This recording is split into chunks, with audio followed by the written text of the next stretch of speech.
Hello everyone, আসসালামু আলাইকুম। সবাই কেমন আছেন? আশা করি সবাই ভালো আছেন। আল্লাহর রহমতে আমরা সবাই ভালো আছি। তো দেখুন আমার গলার আওয়াজটা কীরকম চেঞ্জ হয়ে গেছে, মানে বসে গেছে। তো আজকে আমি 10টায় মুড়ি খাবো, আমরা সবাই আজকে 10টায় মুড়ি খাবো। আলুর তরকারি বানিয়েছি, এটা হচ্ছে ফোড়ন দিয়ে আলুর তরকারি। মানে এই আলুর তরকারিটাই আমার ভালো লাগে, আমাকে কষা আলু মশলা দিয়ে বেশি ভালো লাগে না খেতে, এটাই আমি পছন্দ করি।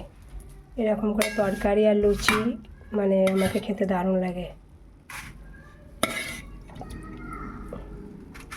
সামাদ, না কোথায় গেলে বাবা? চলে এসো।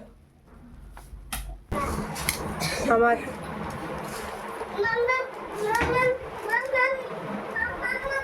সামাদ এখন দেখুন মুড়ি খাচ্ছে, আমরাও খাচ্ছি, এখানে আমার মেয়ে খাচ্ছে।